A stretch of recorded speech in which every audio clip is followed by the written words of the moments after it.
So good afternoon. Yesterday, the Department of Public Health reported 2,463 new COVID cases in Massachusetts on 43,304 new tests. In total, we have now crossed the 9 million tests conducted in Massachusetts statewide. The 7-day average positivity rate is 5.5%, and statewide, just about 1,500 people are in the hospital and about 300 are in the ICU. Since Thanksgiving, the Commonwealth has experienced a rapid increase in new infections and hospitalizations. Significantly, more people are suffering from severe COVID-related illnesses, and they do need urgent care. And this sharp increase is putting a strain on our healthcare system and on our frontline healthcare workers. Over the last 4 weeks, confirmed COVID hospitalizations have increased by about 150%, and confirmed cases in the ICU have increased by about 110%. 11 hospitals across the state are now reporting fewer than 10% of adult inpatient beds open and available. The Commonwealth's ICU beds are occupied at a rate of about 63%, meaning only a little over a third of our hospital system's beds are not currently filled. The rate that people are becoming ill and needing serious medical attention has certainly increased, and this comes at a time when hospitals are short on critical staff because many are in quarantine because they've been exposed to somebody who tested positive or they themselves have been infected with the virus.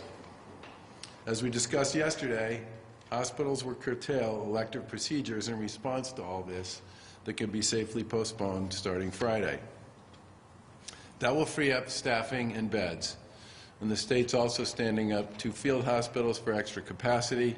The field hospital at the DCU Center in Worcester has started to accept patients, and another location is currently being stood up in Lowell. But the rate Massachusetts residents are getting infected and the rate at which they are needing medical care, if all continues to move at this pace, is simply not sustainable over time, and our healthcare system will be put at risk. We learned a lot about COVID back in the spring, and we learned, among other things, that everybody has the ability to stop the spread. Wearing masks, staying home, avoiding informal social gatherings, distancing, good hygiene.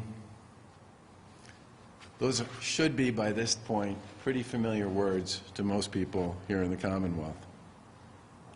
We've also talked about the fact that the virus is always there somewhere. It doesn't discriminate, doesn't take days off, and in many cases, people who carry it and transmit it either have very light symptoms or no symptoms at all, making it truly a secret and silent spread.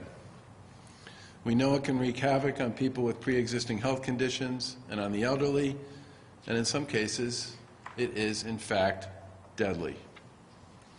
We've asked businesses and their employees to sacrifice tremendously throughout the course of this pandemic. And we asked every resident of the Commonwealth to change their behavior, and in many cases their lives, so that we could stop the spread of COVID. And we had some very hard and very dark days. Our hospitals, in many cases, almost shut down except for the life-saving care they were providing to meet the tidal wave of infected patients. But we got through it. We slowed the spread. People rallied. We managed to reopen our economy without creating a new source of spread, and built an army of resources to make it possible to fight the virus.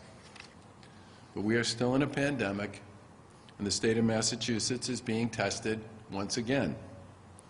About a month ago, we tightened restrictions and reissued several advisories in response to a surge in cases. This included reissuing the stay-at-home advisory between 10 p.m. and 5 a.m., while we strengthened our public health orders requiring people to wear a mask all the time, and early closures were put in place for many businesses. And before and just after Thanksgiving, our public health data was showing progress from those restrictions. We saw case growth stabilize for about 10 days. People in Massachusetts responded, and we were grateful to everyone for doing their part. But here we are today, 12 days past Thanksgiving, and new infections and hospitalizations are showing disturbing trends. Once again, our healthcare workers and our healthcare system are being put at risk as the case count continues to rise. The days of most people doing most of the right things are probably not enough. And we're asking everyone to join us to step up their vigilance every day, in every setting, work, home, school, everywhere. There's no question that hope's on the horizon. The vaccine is on the way, and there are many treatments that are now game changers for people who are dealing with this terrible disease. But we cannot simply wait for the vaccine to get here. We've gone through great lengths over the course of the past 10 months to issue guidance across the formal parts of our economy to keep workplaces operating safely and customers safe. We've issued some of the most aggressive public health orders in the country around business operations and other public health orders to require masks, distancing, and other safe practices. And we built the most comprehensive testing infrastructure in the country. We are certainly in a different position than we were in last spring. But with our hospital system straining to keep up with the sharp increase in severely ill patients, we have to do more. And effective this Sunday, the Commonwealth will move every community in Massachusetts back to Phase 3, Step 1. This will reduce indoor capacities across a broad range of sectors of the economy and tighten several other workplace restrictions. The move back to Step 1 will also require the closure of certain businesses that are designated as Step 2 industries. These include indoor performance venues and certain high-contact indoor recreational businesses. In addition to closing the indoor recreational businesses in Phase 3, Step 2, we're also reducing capacity limits to 40% statewide for pretty much everything else. This includes gyms, libraries, museums, retail, offices, places of worship, movie theaters, lodging, and more sectors that the Lieutenant Governor will go over in detail in a minute. The rollback to Step 1 will also automatically reduce the maximum size for outdoor gatherings from 100 people to 50 across all communities. These new measures are designed to do three things. Number one, prevent infection and viral spread, especially in indoor settings. Number two, to create stronger mask compliance, more social distancing, and limits on the time spent with people outside of your immediate household. And Step 3, to reduce mobility. Massachusetts is actually, by most national measures, a pretty strong performer on the reduction of mobility that's taken place since last February. We're still about 30% below where we were before the pandemic began. But clearly, we need to do more, and that's not enough. And today's announcement also includes strengthened guidance for masks in certain locations and activities, including gyms, office spaces, and restaurants.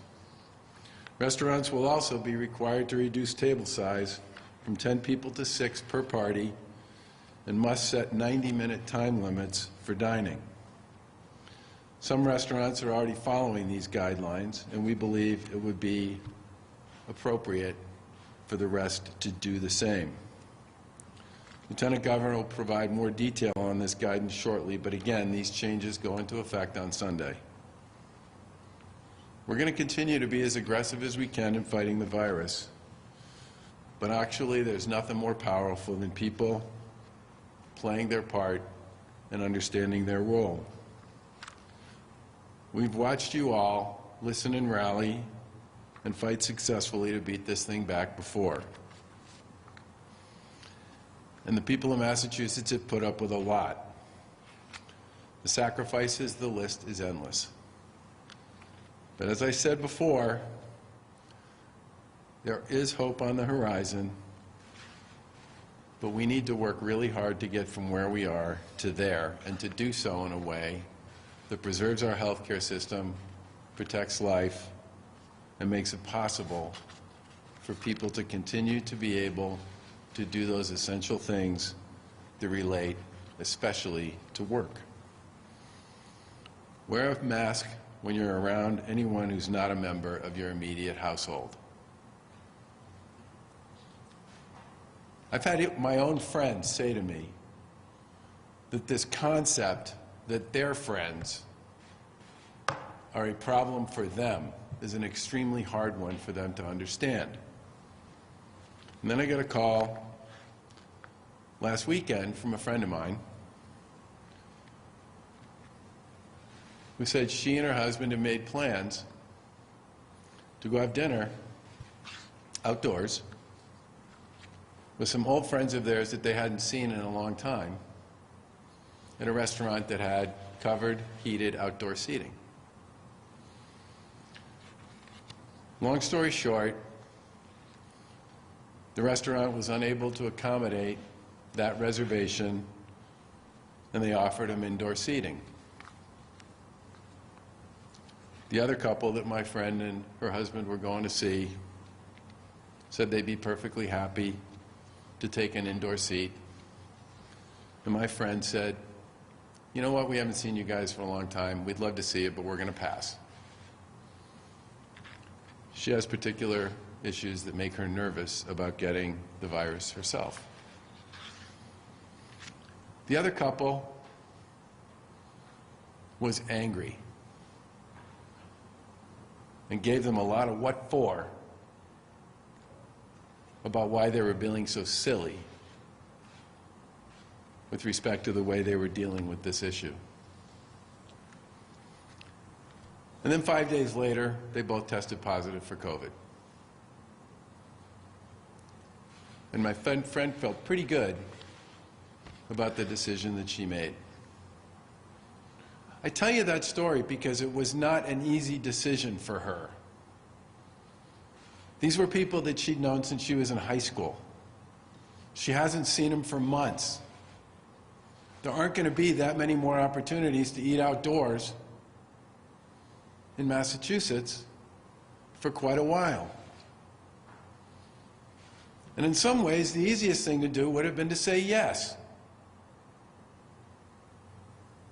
But she heeded the guidance from us and from others that said you really shouldn't be spending a lot of time indoors with people you don't spend time with, live with, on a regular basis. And she got grief for that. But in the end, she made the right decision.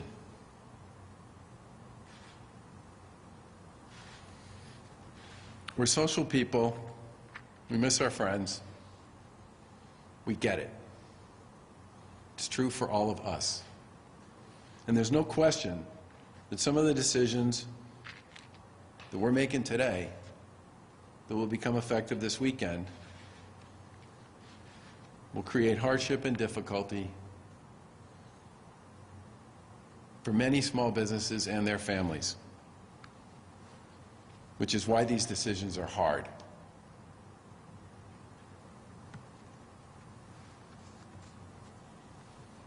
And for those of us who appreciate how hard these decisions can be, especially for the people who are directly impacted by them, I have a really simple message. Try to take advantage of the guidance. Don't spend a lot of time in indoor spaces with people you don't live with. Don't go to a friend or a neighbor's house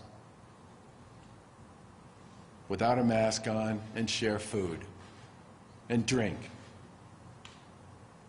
just because they're your friend. recognize and understand that these issues around masks and distance and household bubbles, especially when there's community transmission, and all kinds of people you would never expect would get this virus are getting it, are the best protection for you and your family in dealing with this issue, and it's also the best way to help us deal with the spread that is now impacting our healthcare system, our hospitals, and creating difficulty for our economy and for the people who work in it as well. We are in the middle of the holiday season. We all get the fact that that's a tough time of year for this kind of a message. But now more than ever, as we all work our way through this second surge, it's critically important for everybody to understand that the decisions you make every day about what to do and who to be with will have a significant impact on our ability to stop the spread, to make it possible for people to work, to keep our schools open for kids, and to build ourselves a bridge to the vaccine and keep our healthcare system strong.